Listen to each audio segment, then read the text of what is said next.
جانتے ہیں حجر اسود جیسے بولا جاتا ہے کالا پتھر.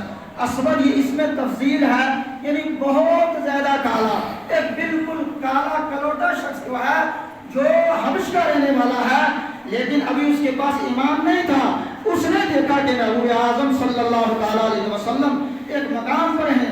حضرات کو آپ کو کہانی سنانا مقصود نہیں بلکہ آپ دھیان دیں گے تو پتہ چل جائے گا آپ کو کہ جس کا رشتہ جس کا تعلق اللہ کے محبوب سے جڑ جاتا ہے اس کی شکل و صورت نہیں دیکھی جاتی بلکہ وہ زمانے میں ممتاز ہو جاتا ہے. سبحان اللہ. تو وہ کالا کلوٹا شخص جو ہے اپنی بھیڑ بکریوں کو چلا رہا ہے. اس نے دیکھا محبوب اعظم صلی اللہ علیہ وسلم اسلام کی تقویت کے لیے, اسلام کو پروان چڑھانے کے لیے, اسلام کی عظمتوں کے لیے جو ہے اپنے غلاموں کو لے کر حاضر آئے ہیں. اور محبوب اعظم کو دیکھا کہ کہیں جہاد کا جو ہے وقت ہے, آپ جو ہے اسلام کی تقویت کے لیے وہاں پر حاضر آئے ہیں. یہ کالا کلوٹا شخص جو ہے جو اپنے بکریوں کے ریوڑ کو چرایا کرتا تھا, ایمان جیسی دولت نہیں تھی لیکن قربان جائے اللہ نے مقدر اس کے جو ہے اوج ثریا پر پہنچنے والے تھے. محبوب اعظم کی بارگاہ میں پہنچتا ہے اور پہنچنے کے بعد عرض کرتا ہے یا رسول اللہ میں نے سنا ہے آپ وہ اللہ کے محبوب ہیں جس کا تعلق آپ سے ٹوٹ جاتا ہے, جو آپ کی غلامی میں آ جاتا ہے وہ زمانے میں رسوا نہیں ہوتا بلکہ وہ سرخرو ہو جاتا ہے. یا رسول اللہ آپ کے ساتھ سیدنا صدیق اکبر بھی ہیں, فاروق اعظم بھی ہیں, عثمان غنی بھی ہیں, دیگر غلام بھی ہیں. اگر میں بھی آپ کی غلامی میں آ جاؤں مجھے کیا ملے گا؟ سبحان اللہ. میں آپ کی غلامی میں آ جاؤں مجھے کیا ملے گا؟ سبحان اللہ. اسلام مساوات کا برابری کا درس دیتا ہے, یہ بڑا وہ چھوٹا, یہ اونچی ہے جس چیز کا درس نہیں دیتا. سرکار نے ارشاد فرمایا او انسان ابھی تو اسلام جیسی عظیم دولت سے محروم ہے اور تو آ کر میری بارگاہ میں عرض کر رہا ہے کہ اے اللہ کے نبی میں ابھی مسلمان نہیں ہوں, آپ کی بارگاہ میں آنا چاہتا ہوں, اگر میں آپ کی بارگاہ میں آ جاؤں گا مجھے کیا مقام ملے گا؟ تو سرکار نے ارشاد فرمایا اسلام برابری کا درس دیتا ہے.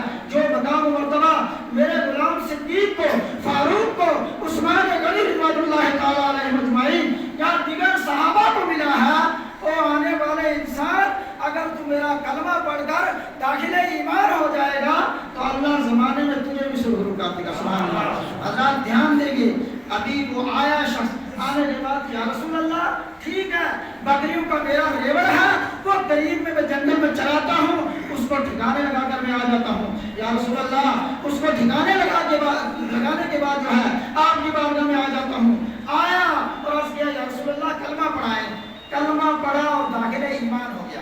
اب جو خاص بات جو سننے کی ہے دھیان دے لیجیے, ابھی اسلام کی اور کفر کی جنگ چل رہی ہے, سرکار اور سرکار کے غلام مہاجمہ فرمائے, یہ شخص آیا ابھی مسلمان ہوا, کلمہ پڑھا, داخل ایمان ہوا اور عرض کیا کہ یا رسول اللہ آپ کے غلاموں کے ساتھ میدان کارزار میں میں بھی جانا چاہتا ہوں. سبحان اللہ. جب میدان کارزار میں پہنچا ادھر دشمن کا تیر لگا اور اس دنیا سے چل بسا.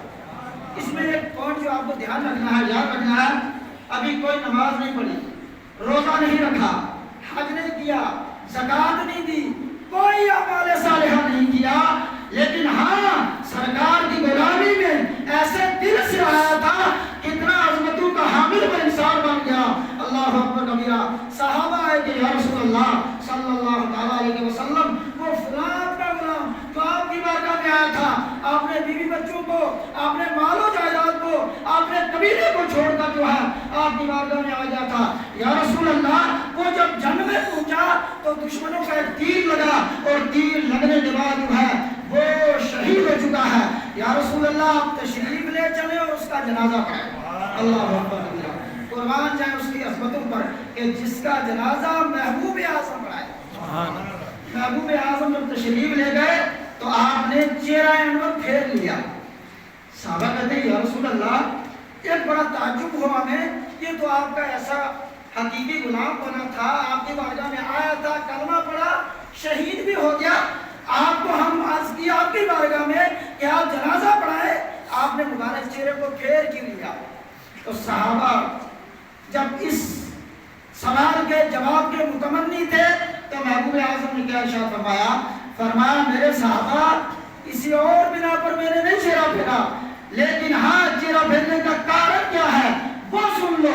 میرا چہرہ پھیرنے کا کارن یہ ہے کہ محبوب اعظم کی بارگاہ میں یہ انسان آ کر جو بظاہر کالا کلوٹا تھا، اسود نامی تھا، کالا شخص تھا، حبشہ جو ہے ایک جو ایسا عام انسان تھا، لیکن میری بارگاہ میں آنے کے بعد اتنا اعلیٰ مقام اس کا ہو گیا ہے، اس میرے غلام کے جنازے کو چاروں طرف سے جنت کی حوروں نے گھیرے رکھا ہے، جنت کی حوروں نے گھیرے رکھا ہے۔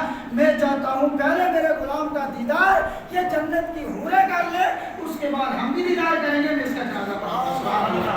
اور پتہ کیا چلا، اگر ہم اپنا رشتہ اس محبوب اعظم سے جوڑ لیں گے، اپنا تعلق اس رسول کی بارگاہ سے جوڑ لیں گے، تو اللہ تبارک و تعالیٰ زمانے میں ہمیں عرفہ و اعلیٰ کر دے گا۔